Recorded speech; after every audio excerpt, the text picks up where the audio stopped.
पुनः आश्रम वासियों के प्राण संकट में नहीं डाल सकती। मुझे अकेले ही जाना होगा।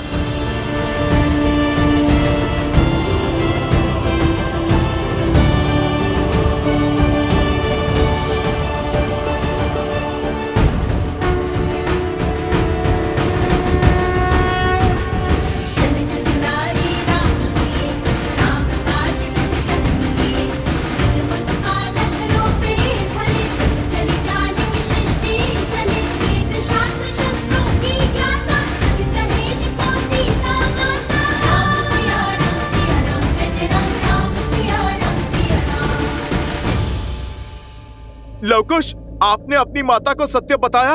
मुख से तो नहीं कहा, किंतु संकेत अवश्य दे दिया हनुमान जी। श्री राम और माता सीता के संबंध पर अटूट विश्वास रखती है हमारी माता। इसलिए श्री राम और माता सीता को मिलाने का प्रयास हमारा धर्म भी है और कर्तव्य भी।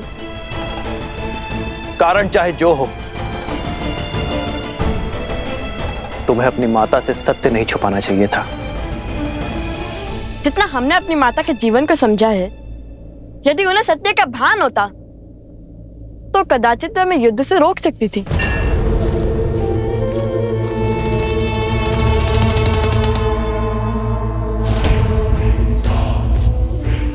आओ सीता आओ, चली आओ अपनी मृत्यु के पीछे।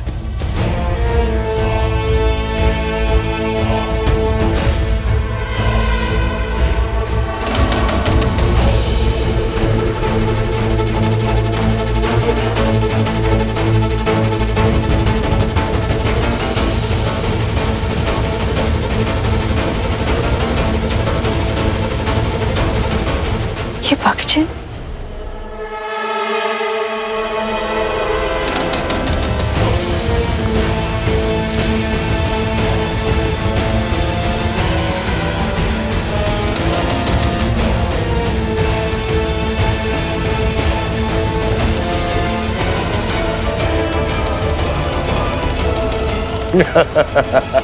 अद्भुत! शक्ति को युक्ति से काटा है तुमने शूर्पणखा। क्या योजना बनाई है सीता को राम और लवकुश के युद्ध से दूर ले जाने की। सीता का आश्रम में वास इस युद्ध में बाधा डाल सकता था, और अब हम हार का भार नहीं उठा सकते हैं भैया। अब जब राम लवकुश पर अस्त्र चलाएगा और जब लवकुश उसके वार का प्रतिकार देंगे, और तब उस क्षण का साक्षी समस्त त्रिलोक बनेगा। और ऐसे में ये बात सीता तक ना पहुंचे, ये तो असंभव है। इसलिए सीता को इस युद्ध और युद्ध भूमि से दूर ले जाना अति आवश्यक था भैया। और वचन से बंधा वो हनुमान चाह कर भी अपना मुख नहीं खोल पाएगा और चुपचाप इस विनाश का स्वांग देखता रहेगा। उत्तम शूर्पणखा, उत्तम।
सीता से मेरी शत्रुता बहुत वर्षों पुरानी है। बहुत गहरे घाव दिए हैं उसने मुझे।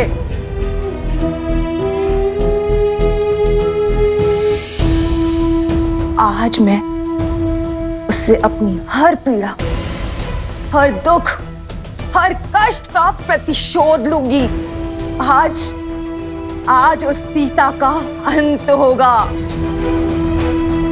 एक साधारण सी स्त्री होकर भी मेरी माया को हराया उसने। मेरी तिरस्कार का कारण बनी वो। मेरे कुल को लील गई और मेरे भ्राता को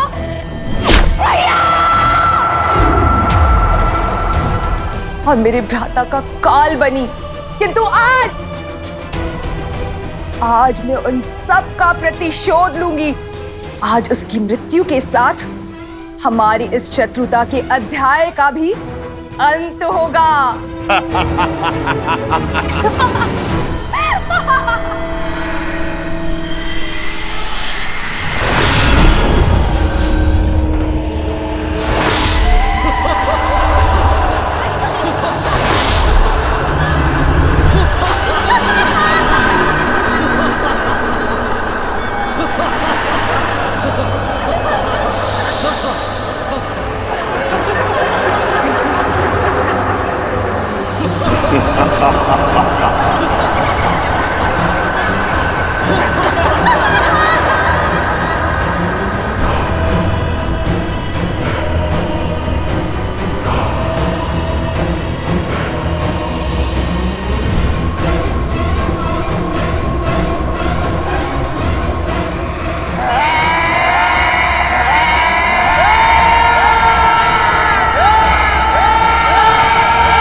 श्री राम।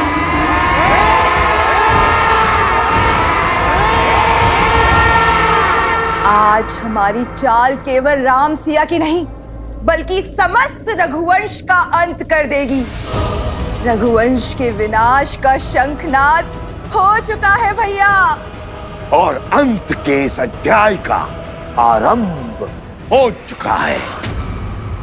रघुकुल ने सदा ही ऋषि मुनियों के हर कार्य को सिद्ध किया है। उनके पूजा पाठ को सुरक्षा का कवच दिया है। रघुकुल का एक भी तीर किसी ऋषि के विरुद्ध नहीं चला है। किसी मुनि के तन को छलनी नहीं किया है। और यदि मैं राजा होकर यह युद्ध लड़ूंगा तो न्याय की हानि होगी।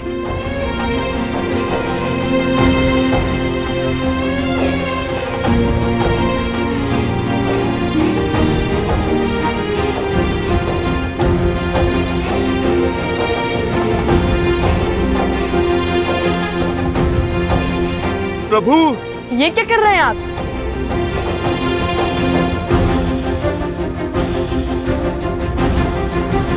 राजा के आभूषण उसकी पहचान होती है, आप ये क्यों उतार रहे हैं? राजा, तुम्हारी दृष्टि में जो अपराधी है वो राजा राम नहीं, सीता का पति राम है। और एक पति का सीधा संबंध उसकी पत्नी के साथ होता है।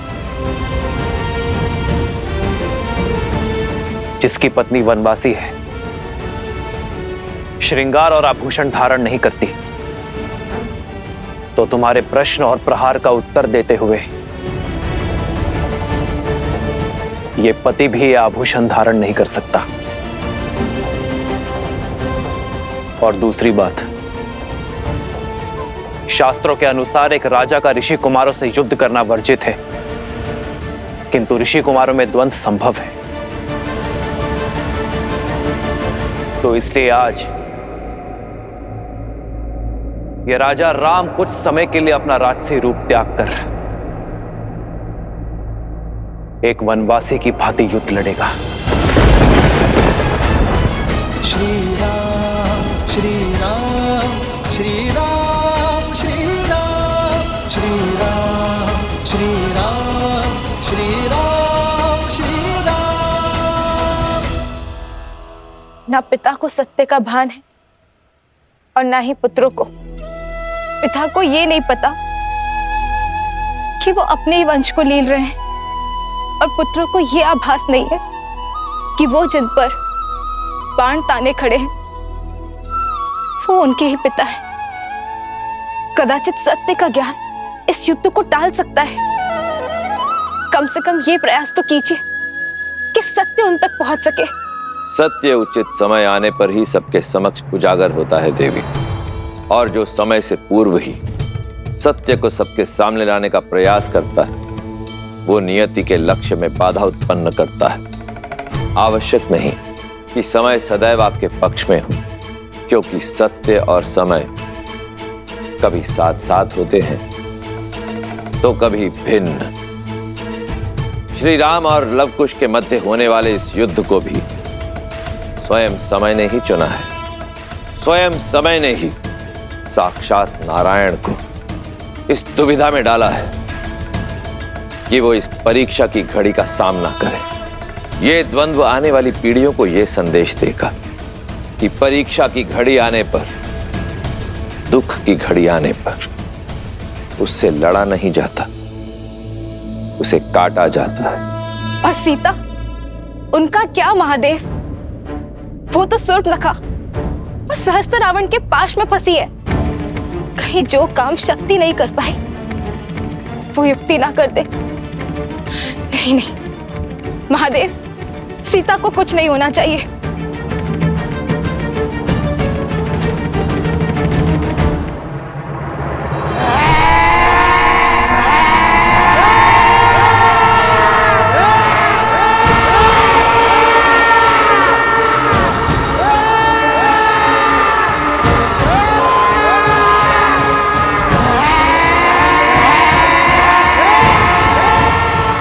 अरे अभी से भयभीत हो गई तुम सीता।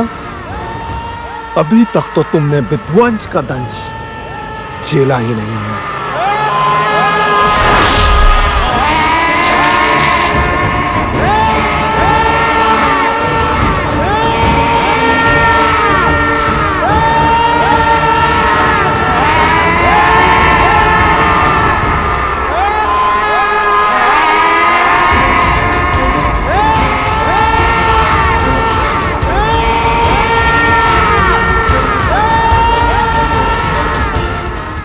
डालो बानासुर, अंत कर दो इस सीता का। इसके साथ ही रामायण की गाथा और उसकी संपूर्णता की कथा का अंत हो जाएगा भैया।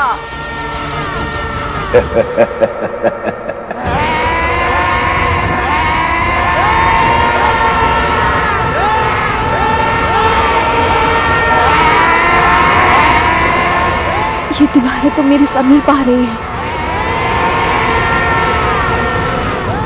हे गौरी माँ, मुझे अपनी शरण दे, मेरी सहायता कीजिए गौरी माँ।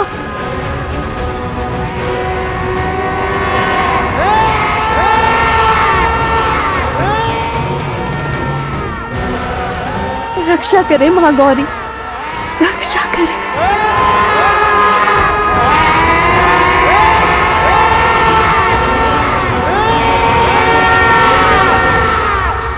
महादेव, महादेव, अब मेरी पुकार हो रही है।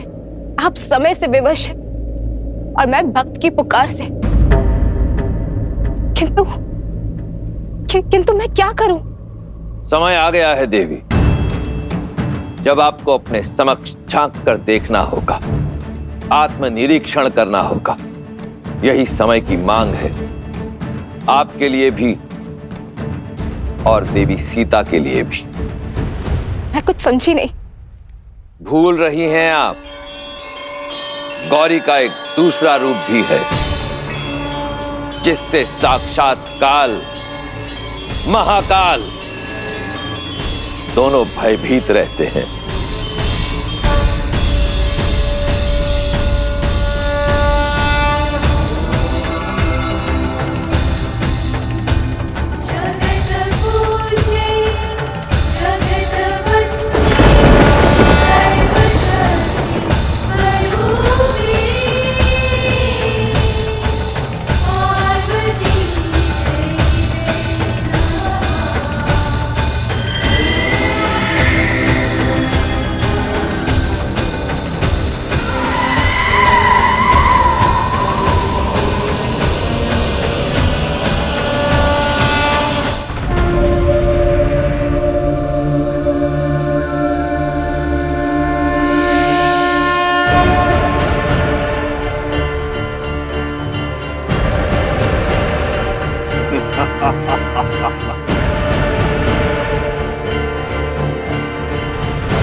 हाँ सम्मा, ये नहीं हो सकता, ये नहीं हो सकता।